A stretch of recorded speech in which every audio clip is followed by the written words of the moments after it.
of it was pretty intricate. It was like going from traditional art where people were just like wanting to keep on doing tradition.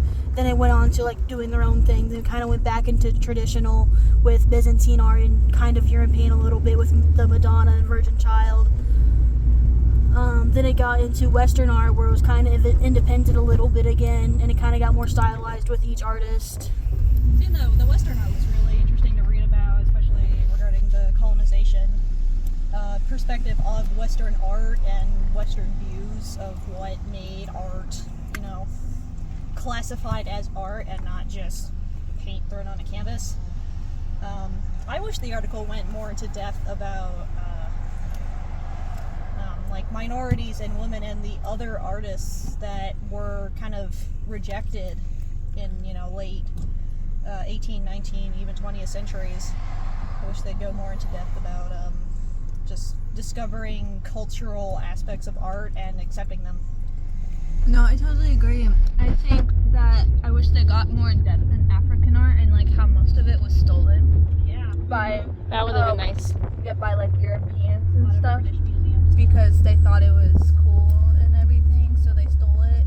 So there's like African art everywhere. It's not native to actually where it came from at all.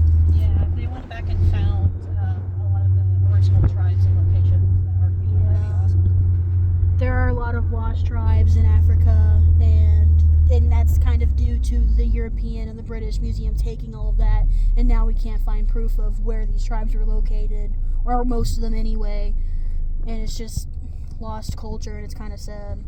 Yeah, I feel like they haven't got as represented as like much as they are supposed to be because of all the lost artwork the Europeans have like stolen.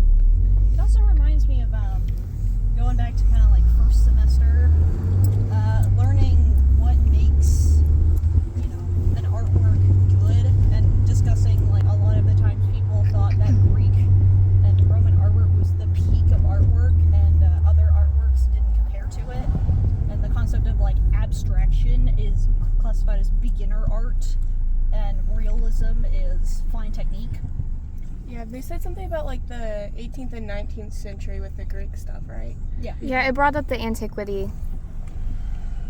Yeah, I definitely, it reminds me of that. I wish they would go more in depth on that, where African art especially was classified as beginner art because a lot of it was abstract, even though in reality abstraction can actually be a choice made after mastering realism.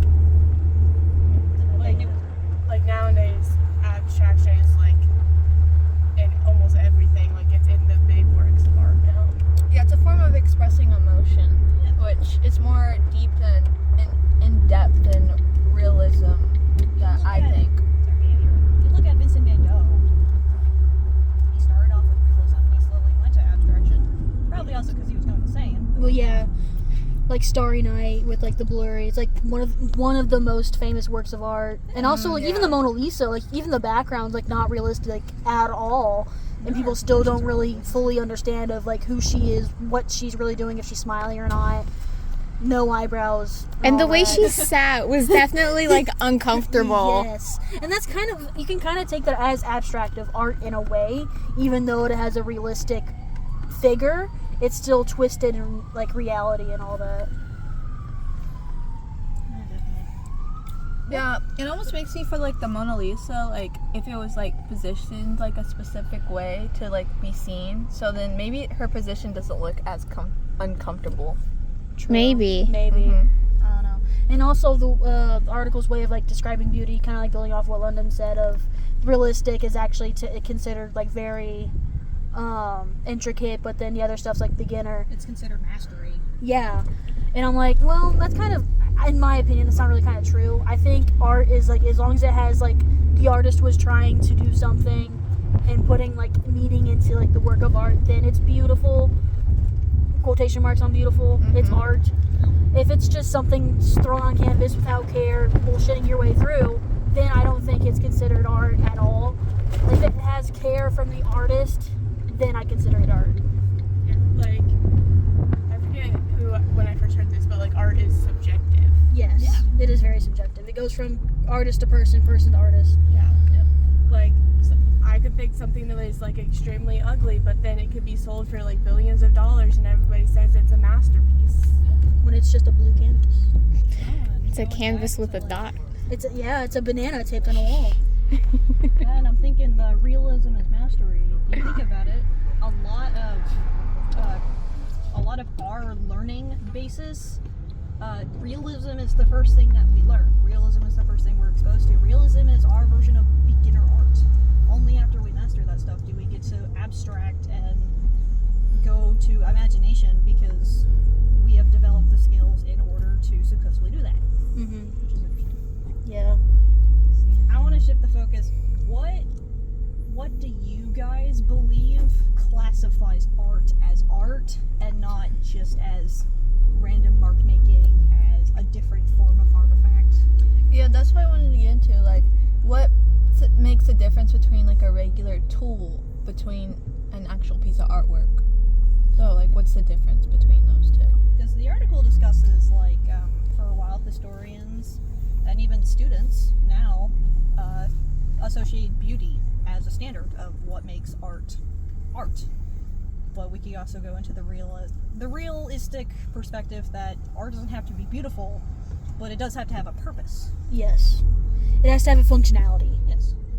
I think like the difference between just like tools and art is like tools is just like you have to have it to get something done, whereas like if you like put like decoration on that tool just so like you can enjoy it, then that's art. It's more than just like it's more than just like to get a job done. Mm-hmm. Yeah. See, but I'm going to also ask the question, what classifies an art as purposeful, and how far does that extent go? So obviously we have things like home decor. Its purpose is to be aesthetically pleasing. What do you think crosses the line between that, or even teeters in the gray area? Because like I'm thinking, things can be beautiful, but architecture crosses from, a basic chair. Do you call that art, or do you just call that functional furniture? What is the boundary? I think it's when they start adding stuff into it to look more pleasing than just like what you need for a chair. If And that then makes sense. It loops back to beauty. Yeah. Yeah, and especially the audience, and like how much of the audience actually recognizes that piece, and like how intricate that piece is. So even if the piece was originally like just like a chair, like per se, what you said, like maybe many people notice that, oh, this chair is actually pretty beautiful and it has intricate designs, even though that original purpose was just a chair. See, and you say that, but the chair can be beautiful. But when does it become art, in the sense that majority of the people would clarify it as art? I think it just depends on who's viewing it. Yeah. Like, Because everyone views what is art differently. and even people have different views of what's beautiful. Like, someone may see like something like something like covered in flowers and floral design as beautiful, and I see it as grandma core and I kind of hate it. But like, it just depends on what the artist wants to display to the people viewing it, and what kind of people they want to draw in, that it considers it art. I think if enough people view it as quote unquote beautiful and aesthetically pleasing, then it is called art. But if like no one really looks at it, no one really like it catches anybody's attention, and it only is beautiful towards the artist, then I don't think it's considered art. That car just cut you off. But I think other than that, then it's not really considered art in the public's eye, if that makes sense. No, I totally agree. That makes perfect sense. On how it, like, majority, like, if it's like almost like if it's like more like than two people, I would say, I feel like it'd be counted as art, I would say, because it depends like how eye-catching it is, I think. Yeah. It has to catch more than the artist's attention for it to be called art. It has to catch the people's attention, because that is what art is made to be, is to be looked at and admired. Because if it's just locked, like quote unquote locked in a room, it can't be seen, therefore it cannot be valued, and therefore it is not art. to the human eye.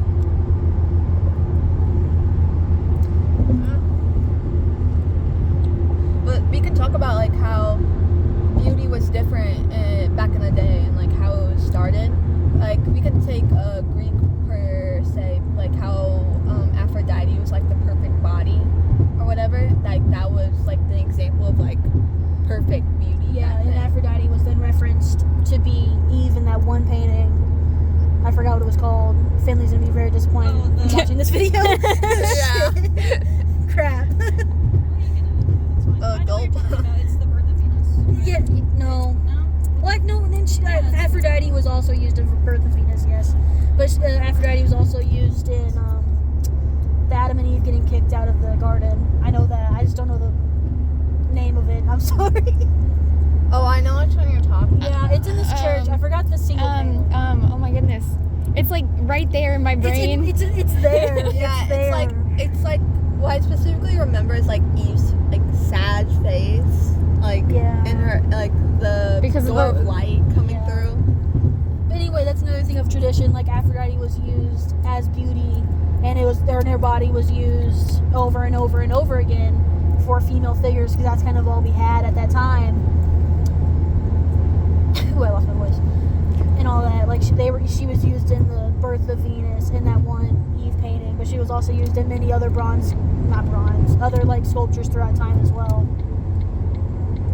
Honestly, it really gets you thinking of like how Aphrodite's like image has changed over time. Like people have like sexualized her over time. So Well, she is Well, I mean, the- Aphrodite is the goddess of lust. Yeah, she's the goddess of recreational lust, sex for fun, really. That is what she's Yeah. in control over.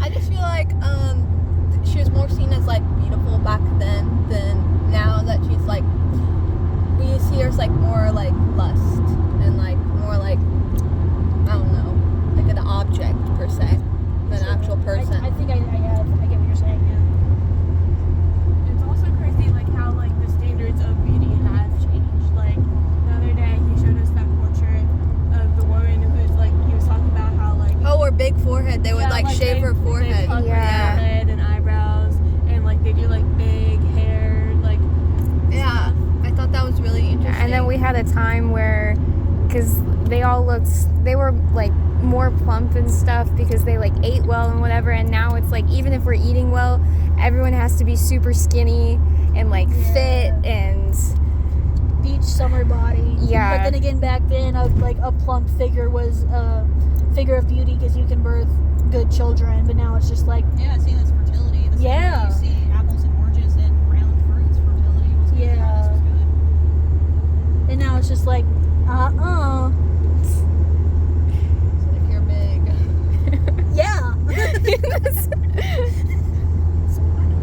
He's gonna watch this video and just be so disappointed. we're having a discussion. Yeah, it's in a